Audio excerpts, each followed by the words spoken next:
Hi hello friends, ಎಲ್ರಿಗೂ ನಮಸ್ಕಾರ. ನಾನು ನಿಮ್ಮ ಪ್ರೀತಿಯ ಕಾವ್ಯ ಮಾತಾಡ್ತಾ ಇರೋದು. ಕಾವ್ಯ ಎಸ್ ಲಾಗ್ಸ್ಗೆ ಸ್ವಾಗತ ಆ್ಯಂಡ್ ಸುಸ್ವಾಗತ. ನಾನು ಇವತ್ತಿನ ಲಾಗು ಬಸ್ಸಿಂದ ಸ್ಟಾರ್ಟ್ ಮಾಡ್ತಾ ಇದ್ದೀನಿ. ಯಾಕೆ ಅಂತ ಕೇಳ್ತೀರಾ, ನಾನು ಇವತ್ತು ನಮ್ಮ ಚಿಕ್ಕಮ್ಮ ಮನೆಗೆ ಹೋಗಬೇಕು ಅಂದ್ಬಿಟ್ಟು ನಾನು ನಮ್ಮ ಅಕ್ಕ ನಮ್ಮ ಅಜ್ಜಿ ಎಲ್ಲ ರೆಡಿ ಆಗಿಬಿಟ್ಟು ಹೋಗ್ತಾ ಇದ್ದೀವಿ. ನಾವು ಕೆಂಗೇರಿಗೆ ಹೋಗ್ಬಿಟ್ಟು ಕೆಂಗೇರಿಂದ ಶಿರ್ಕೆ ಅಪಾರ್ಟ್ಮೆಂಟ್ಗೆ ಹೋಗಬೇಕಾಗಿತ್ತು. ಸರಿ ಅಂದ್ಬಿಟ್ಟು ನಾನು ನಮ್ಮ ಅಜ್ಜಿ ನಮ್ಮ ಅಕ್ಕ ಮಾತ್ರ ಹೋಗ್ತಾ ಇರೋದು. ಮಕ್ಕಳು ಬಿಸಿಲು ನಾವು ಜಾಸ್ತಿ ಓಡಾಡಲ್ಲ ಅಂತ ಅಂದ್ಬಿಟ್ಟು ಅಜ್ಜಿ ಮನೇಲೇ ಇರ್ತೀನಿ ಅಂತ ಅಂದರು.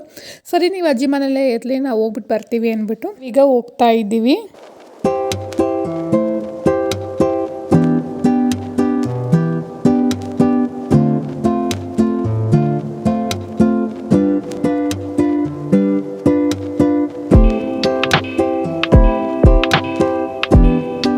ಕೆಂಗೇರಿ ಬಂತು. ಕೆಂಗೇರಿಲಿ ಇಳ್ಕೊಂಡ್ವಿ. ಮುಂಚೆ ನಾವು ಚಿಕ್ಕ ಮಕ್ಕಳಲ್ಲಿ ಕೆಂಗೇರಿಲೇ ಇದ್ದಿದ್ದು. ಆಮೇಲೆ ತಿರ್ಗಾ ಚೌಕಳ್ಳಿಲೇ ತಿರ್ಗಾ ಹೋಗಿ ಸೆಟ್ಲಾಗಿದ್ದು ನಾವು ಆವಾಗ. ನಮ್ಮ ಅಜ್ಜಿಗೆ ತುಂಬಾ ವಯಸ್ಸಾಗ್ಬಿಟ್ಟಿದೆ, ಇಲ್ಲ ಅಂದ್ರೂ 78 ವರ್ಷ ಆಗಿದೆ. ನಾವೇ ಒಂದು ಹೇಳಿದ್ರೆ ನಮ್ಮ ಅಜ್ಜಿನೇ ಒಂದು ಹೇಳ್ತಾರೆ. ಈಗ ಹೇಳಿರೋದು ಇನ್ನೊಂದು 5 ನಿಮಿಷ ಬಿಟ್ಕೊಂಡು ಕೇಳಿದ್ರೆ ಹೌದಾ ಆಗ ಅಂತ ಕೇಳ್ತಾರೆ. ಫುಲ್ಲು ಜೋಕ್ಸಾಗೇನೋ ಇತ್ತು. ಬಟ್ ಇನ್ನೊಂದೇನೆಂದರೆ ಬಸ್ಸು ಅಲ್ಲೇ ಬಂದಿದ್ದೆ ಸೈಡಲ್ಲಿ ಆಗ್ತಾಯಿತ್ತು. ನಮ್ಮ ಅಜ್ಜಿ ಇಲ್ಲ ಹಂಗೆ ಹೋಗ್ಬೇಕು ಅಂದ್ಬಿಟ್ಟು ಅಷ್ಟು ದೂರದಿಂದ ಸುತ್ತಿಸ್ಕೊಂಡ್ಬಂದರು. ನಮ್ಮ ದಿವ್ಯ ಬೈತಾ ಬಿದ್ದಿದ್ಲು, ಹೇಳಿದ ಮಾತು ಏನು ಕೇಳಲ್ಲ ಅಜ್ಜಿ ನೀನು ಅಂತ. ಹಂಗಾರೆ ಒಬ್ಬಳೇ ಬಂದರೆ ಏನು ಮಾಡ್ತಾರೋ ನಮ್ಮ ಅಜ್ಜಿ, ನನಗಂತೂ ಗೊತ್ತಿಲ್ಲ. ನಮ್ಮ ಚಿಕ್ಕಮ್ಮ ಮನೆಗೆ ಕೊನೆಗೂ ಬಸ್ ಸಿಕ್ತು. ಸರಿ ಅಂದ್ಬಿಟ್ಟು ಹತ್ತಿದ್ವಿ. ನಾವೇನಂದರೆ ಎಲ್ಲಾದರೂ ಟಿಕೆಟ್ ತೊಗೋಬೇಕು, ಅದೊಂದು ಬೇಜಾರು. ಹೋಗ್ಲಿ ಅಂದ್ಬಿಟ್ಟು ಟಿಕೆಟ್ ತೊಗೊಂಡ್ವಿ, ಯಾಕೆ ಬೇಕು ಅಂದ್ಬಿಟ್ಟು. ಸರಿ ಅಂದ್ಬಿಟ್ಟು ಸ್ಟಾಪ್ ಬಂತು. ಇಳಿದ್ಬಿಟ್ಟು ಒಂದು ಸ್ವಲ್ಪ ದೂರ ನಡ್ಕೊಂಡು ಹೋಗಬೇಕು. ಸರಿ ಅಂದ್ಬಿಟ್ಟು ನಮ್ಮ ಅಜ್ಜಿನ ಜೋಕ್ಸ್ ಮಾಡಿಕೊಂಡು ಇನ್ನೊಂದೇನಪ್ಪ ಅಂದರೆ ಈ ದಾರಿಲಿ ತುಂಬಾ ಹೊಂಗೆ ಮರಗಳಿವೆ, ನೋಡೋಕ್ಕೂ ತುಂಬ ಚೆನ್ನಾಗಿದೆ. ಇನ್ನೊಂದು ಏನಂದರೆ ಎಲ್ಲಿಗೆ ಆಗಲಿ ದೂರ ಹೋಗೋ ಅವಶ್ಯಕತೆ ಏನಿಲ್ಲ. ಎಲ್ಲ ಮನೆ ಹತ್ರನೇ ತರಕಾರಿಗಳಾಗಲಿ ಎಲ್ಲ ಸಿಗುತ್ತೆ. ಬ್ಯೂಟಿ ಪಾರ್ಲರ್ ತವಿಂದನೂ ಪ್ರತಿಯೊಂದು ಸಿಗುತ್ತೆ ಅಲ್ಲೇ. ಹಿಂಗೇನಾನ ಸಿಕ್ಬಿಟ್ರೆ ನಮಗೂ ಫುಲ್ ಜೋಶಾಗಿ ಎಲ್ಲ ಪರ್ಚೇಸ್ ಮಾಡ್ಬೋದು.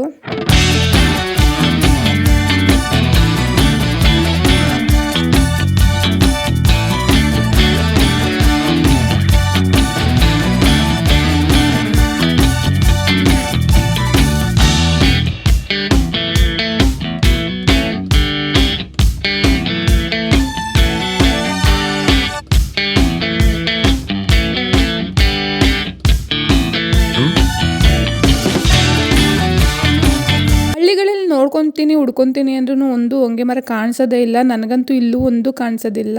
ಅದೇ ಅಲ್ಲಿ ಸಾಲಾಗೂ ಸಹ ಹೊಂಗೆ ಮರಗಳು ಇದೆ. ನಮ್ಮ ನಾಯಿ ಜಾಸ್ತಿ ದಿನ ಆಗಿತ್ತು ನೋಡಿ, ಅದಕ್ಕೆ ಏನು ಮಾಡ್ತಿದೆ, ಅದು ಬೊಗಳಕ್ಕೆ ಜಾಸ್ತಿ ಶುರು ಮಾಡಿಬಿಡ್ತು. ಸರಿ ಅಂದ್ಬಿಟ್ಟು ಪಾಪ ನಮ್ಮ ಆಂಟಿ ಕೋಲ್ ಎತ್ಕೊಂಡು ಹೊಡೆಯೋಕೆ ಹೋಗಿತ್ತು. ಯಾಕೆ ಅಂದರೆ ಅವನು ನಿಲ್ಲಿಸೋದೇ ಇಲ್ಲ, ಬೊಗಳುತ್ತಾನೆ ಇರ್ತಾನೆ ಅಂದ್ಬಿಟ್ಟು. ಪಾಪ ನಾಯಿಗಳಿರೋದ್ರಿಂದ ನಮ್ಮ ಆಂಟಿ ಎಲ್ಲೂ ಹೊರಗಡೆ ಬರೋದು ಇಲ್ಲ. ನಮ್ಮ ಆಂಟಿ ಮನೇಲಿ 2 ನಾಯಿ ಇದೆ, ಒಂದು ವಿಲ್ಲನ್ನು, ಇನ್ನೊಂದು ರಾಣಿ. ಒಂದು ಬೀದಿ ನಾಯಿನ ತೊಗೊಂಬಂದ್ಬಿಟ್ಟು ರಾಣಿ ಅಂತ ಹೆಸರಿಟ್ಬಿಟ್ಟು ಸಾಕಿದ್ದಾರೆ. ಇನ್ನೊಂದು ನಾಯಿ ಮರಿನೇ ತಂದು ಚೆನ್ನಾಗಿ ಸಾಕಿದ್ದಾರೆ. ನಾವು ಮನೆಗೆ ಹೋಗಿ ಸ್ವಲ್ಪ ಹೊತ್ತು ರೆಸ್ಟ್ ಎತ್ಕೊಳ್ಳೋಣ ಅಂದ್ಬಿಟ್ಟು ಕೂತಿದ್ವಿ. ಸರಿ ಯೂಟ್ಯೂಬಲ್ಲಿ ನೀನು ಬರ್ತೀಯ ನೋಡು ಅಂತ ನಮ್ಮ ಆಂಟಿ ಹೇಳಿದ್ರು ಅಂದ್ಬಿಟ್ಟು ಟಿ ವಿಲೇ ನಮ್ಮನ್ನೇ ಹಾಕ್ಕೊಂಡು ನಾವೇ ನೋಡಿಕೊಂಡು ಫುಲ್ ಜೋಶಲ್ಲಿ ಖುಷಿ ಪಟ್ಕೊಂಡು ನೋಡಿಕೊಂಡು ಮನೆಯಲ್ಲೇ ಇದ್ವಿ. ನಮ್ಮ ಅಜ್ಜಿ ಏನೋ ನಾನು ಧಾರಾವಾಹಿ ಮಾಡ್ತಿದ್ದೀನಿ ಅಂತ ಅಂದ್ಕೊಂಡ್ಬಿಟ್ಟಿದ್ರು. ಪಾಪ ನಮ್ಮ ಅಜ್ಜಿ ಕೇಳ್ತಾಯಿದ್ರು, ನಮ್ಮ ಮನೇಲಿ ಬರೋದೇ ಇಲ್ಲ ಕಾವ್ಯ, ಅದು ಯಾವ ಧಾರಾವಾಹಿಲಿ ಬರ್ತಾಯಿದ್ಯಾ ನೀನು ಅಂತ ಕೇಳಿದ್ರು. ಇಲ್ಲ ಅಜ್ಜಿ, ಇದು ಧಾರಾವಾಹಿ ಅಲ್ಲ, ಯೂಟ್ಯೂಬ್ ಅಂತ ನಾನು ಮಾಡ್ತಾಯಿದ್ದೀನಿ, ಅದರಲ್ಲಿ ಬರ್ತೀನಿ ನಾನು ಅಂತ ನಮ್ಮ ಅಜ್ಜಿಗೆ ಹೇಳ್ತಾ ಇದ್ದೆ. ಪಾಪ ಅವ್ರಿಗೆ ಇನ್ನು 5 ನಿಮಿಷ ಹೇಳಿದ್ರೆ ತಿರ್ಗಾ ಮರ್ತು ಬಿಡ್ತಾರೆ. ತಿರ್ಗಾ ಕೇಳ್ದೇ ಕೇಳ್ತಾರೆ. 100 ಸರಿ ಕೇಳಿದ್ದಾರೆ, ನಿನ್ನ ಗಂಡ ಇದನ್ನು ಮಾಡಿದ್ರೆ ಬೈಯಲ್ವಾ, ನಿನ್ನ ಗಂಡ ಇದನ್ನು ಮಾಡಿದ್ರೆ ಬೈಯಲ್ವಾ ಅಂತ ಹೇಳಿದ್ದೀನಿ. ಇಲ್ಲ ಅಜ್ಜಿ ಏನು ಬೈಯಲ್ಲ ಅಂತ. ತಿರ್ಗಾ ಇನ್ನೊಂದು 5 ನಿಮಿಷ ಬಿಟ್ಕೊಂಡು ಸೀನು ಏನು ಅನ್ನಲ್ವೇ, ಸೀನು ಏನು ಅನ್ನಲ್ವೇ ಅಂತ ಕೇಳ್ತಾನೆ ಇದ್ದರು.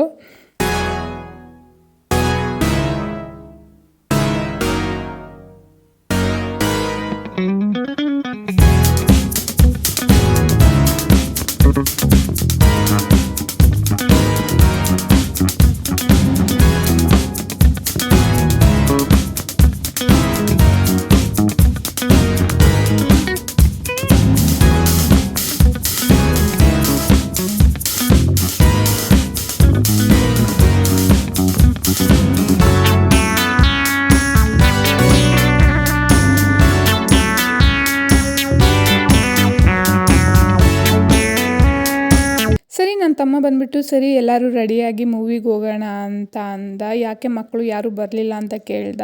ಇಲ್ಲ ಯಾರೂ ಬರಲಿಲ್ಲ, ಬಿಸಿಲಲ್ಲಿ ಓಡಾಡೋಕ್ಕಾಗೋದಿಲ್ಲ ಅಂದ್ಬಿಟ್ಟು ಯಾರೂ ಬಂದಿಲ್ಲ ಕಣೋ ಅಂತ ಅಂದೆ. ಸರಿ ಬಿಡಿ, ನಾವೇ ಇಷ್ಟು ಜನನೇ ಹೋಗ್ಬಿಟ್ಟು ಬಂದುಬಿಡೋಣ ಮೂವಿಗೆ ಅಂದ್ಬಿಟ್ಟು ಎಲ್ಲರೂ ರೆಡಿಯಾಗಿಬಿಟ್ಟು ಮೂವಿಗೆ ಹೋಗ್ತಾ ಇದ್ದೀವಿ. ನಮ್ಮ ಅಜ್ಜಿನೂ ಕರ್ಕೊಂಡು ಹೋಗಿದ್ವಿ ನಾವು.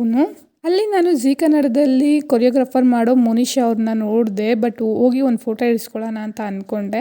ನನ್ನ ತಮ್ಮ ಬೈತಾನೆ, ಆ ಥರ ಎಲ್ಲ ಅವ್ರನ್ನೆಲ್ಲ ಡಿಸ್ಟರ್ಬ್ ಮಾಡಬಾರ್ದು ಕಾವ್ಯ ಅಂತ. ಅದಕ್ಕೋಸ್ಕರ ಅವನಿದ್ದಾಗ ಸೈಲೆಂಟಾಗಿ ಇದ್ಬಿಡ್ತೀನಿ, ನಾನು ಜಾಸ್ತಿ ಏನು ಮಾತಾಡೋಕ್ಕೆ ಹೋಗಲ್ಲ. ನನ್ನ ತಮ್ಮನೂ ಧಾರಾವಾಹಿಗಳಲ್ಲಿ ಮೂವಿಗಳಲ್ಲಿ ಮಾಡಿದ್ದಾನೆ. ಧಾರಾವಾಹಿಲಿ ನಯನತಾರ ಮತ್ತು ಉದಯ ಟಿ ವಿಲಿ ಯಾವುದೋ ಒಂದು ಧಾರಾವಾಹಿ, ಅದು ಜ್ಞಾಪನ ಬರ್ತಾಯಿಲ್ಲ ನನಗೆ. ಮೂವಿ ಯಾವುದು ಅಂದರೆ ಎಕ್ಕ ಮೂವಿಲಿ ಮಾಡಿದ್ದಾನೆ. ಚಿಕ್ಕ ಪಾತ್ರ ಆದರೂ ಚೆನ್ನಾಗಿ ಚೊಕ್ಕವಾಗಿ ಮಾಡಿದ್ದಾನೆ. ನಮಗೆಲ್ಲರಿಗೂ ತುಂಬಾ ಇಷ್ಟ ಆಯಿತು. ನಮ್ಮ ಮಗುಗೂ ಅಷ್ಟೇ ಹಿಂಗೆ ಧಾರಾವಾಹಿಗಳಲ್ಲಾಗಿ ಫಿಲಮಲ್ಲಾಗಲಿ ಸಿಗಲಿ ಅನ್ನೋದೇ ನಮ್ಮ ಆಸೆ. ನಾವು ಹಳ್ಳೀಲಿ ಮದುವೆ ಆಗಿರೋದ್ರಿಂದ ನಾವೆಲ್ಲೂ ಹೋಗಲ್ಲ ಅಂದ್ಬಿಟ್ಟು ಅವನೇನು ಮಾಡ್ತಾನೆ, ಅವ್ರ ಮನೆಗೆ ಹೋದಾಗೆಲ್ಲ ಮೂವಿಗೆ, ಫೋರಮ್ಗೆ ಎಲ್ಲನಾಗಲಿ ಸಹ ಕರ್ಕೊಂಡು ಹೋಗ್ತಾ ಇರ್ತಾನೆ. ಟ್ರಿಪ್ಗೆ ಎಲ್ಲ ಕರ್ಕೊಂಡು ಹೋಗ್ತಾನೆ. ಸರಿ ಬಂದಿದ್ದಾಗ ಮೈಸೂರು ಕರ್ಕೊಂಡು ಹೋಗಿದ್ದ. ಈ ಸರಿ ಬೇಡ ಮೂವಿಗೆ ಹೋಗೋಣ, ಮಕ್ಕಳು ಯಾರೂ ಬಂದಿಲ್ಲ ಅಂದ್ಬಿಟ್ಟು ಮೂವಿಗೆ ಕರ್ಕೊಬಂದ. ಯಾಕಪ್ಪ ಅಂತಂದರೆ ನಮ್ಮ ಹಸ್ಬೆಂಡು ಹಳ್ಳೀಲಲ್ವ ಮದುವೆ ಆಗಿರೋದು, ಅವರೆಲ್ಲೂ ಕರ್ಕೊಂಡು ಹೋಗೋದಿಲ್ಲ. ಅದಕ್ಕೋಸ್ಕರ ಮುಂಚೆ ನಮ್ಮ ಹಸ್ಬೆಂಡು ಅಷ್ಟೇ ಎಲ್ಲೂ ಕರ್ಕೊಂಡು ಹೋಗ್ತಾ ಇರಲಿಲ್ಲ. ಒಂದು ಮೂವಿಗಾಗಲಿ ಎಲ್ಗನಾಗಲಿ ಎಲ್ಲೂ ಕರ್ಕೊಂಡು ಹೋಗ್ತಾ ಇರಲಿಲ್ಲ. ಈ ನಡುವೆ ಪರವಾಗಿಲ್ಲ, ಯಾಕೆಂದರೆ ಮಕ್ಕಳು ಡಿಮ್ಯಾಂಡ್ ಮಾಡ್ತಾರೆ, ಇಲ್ಲ ನಾವು ಅಲ್ಲಿಗೆ ಹೋಗಬೇಕು, ನಾವು ಹಿಂಗೆ ನೋಡಬೇಕು, ಹಿಂಗೆ ಮಾಡಬೇಕು ಅನ್ನೋ ಡಿಮ್ಯಾಂಡಿಗೋಸ್ಕರನೇ ನಮ್ಮ ಹಸ್ಬೆಂಡ್ ಈ ನಡುವೆ ಪರವಾಗಿಲ್ಲ ಎಲ್ಲ ತಕ್ಕೂ ಕರ್ಕೊಂಡು ಹೋಗ್ತಾರೆ ನಮ್ಮನ್ನ. ನಾವು ಹೋಗ್ಲಿ ಬಿಡಿ, ನಮ್ಮ ಅಜ್ಜಿನೇ ಹೇಳ್ತಾರೆ, ಏನು ಮೂವಿ ಇದು, ಒಂದು ರೊಮ್ಯಾಂಟಿಕ್ ಇಲ್ಲ, ಅದಿಲ್ಲ ಇದಿಲ್ಲ ಅಂತ ನಮ್ಮ ಅಜ್ಜಿ. ಸರಿ ಬಿಡು, ನಿಂಗೆ ರೊಮ್ಯಾಂಟಿಕ್ ಹೇಳ್ತೀನಿ ಡಾರ್ಲಿಂಗ್ ಕೃಷ್ಣಂಗೆ, ಇನ್ಮೇಲೆ ಮಾಡಿದ್ರೆ ರೊಮ್ಯಾಂಟಿಕ್ ಸೀನ್ ಮಾಡಪ್ಪ ಅಂತ ಅಂದ್ಬಿಟ್ಟು ರೇಗಿಸ್ಕೊಂಡು ಎಲ್ಲರನ್ನೂ ಏನು ಬೇಕೋ ತಿಂದ್ಕೊಂಡು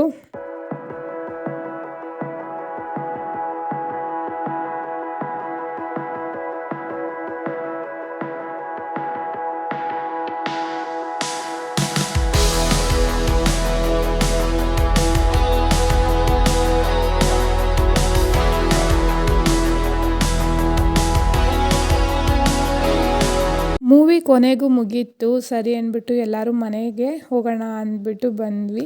ಈ ವಿಡಿಯೋ ನಿಮಗೆಲ್ಲರಿಗೂ ಇಷ್ಟ ಆಗಿದೆ ಅಂತ ಅಂದ್ಕೊಂಡಿದ್ದೀನಿ. ಇಷ್ಟ ಆಗಿದೆ ಪ್ಲೀಸ್ ಲೈಕ್ ಮಾಡಿ, ಶೇರ್ ಮಾಡಿ, ಸಬ್ಸ್ಕ್ರೈಬ್ ಮಾಡ್ಕೊಂಡು ನೋಡಿ. ನಿಮ್ಮ ಫ್ರೆಂಡ್ಸ್ ಆ್ಯಂಡ್ ಫ್ಯಾಮಿಲಿಗೆ ಶೇರ್ ಮಾಡಿ ಅಂತ ಹೇಳ್ತಾ ನಾನು ಈ ವಿಡಿಯೋನ ಇಲ್ಲಿಗೆ ಎಂಡ್ ಮಾಡ್ತಿದ್ದೀನಿ.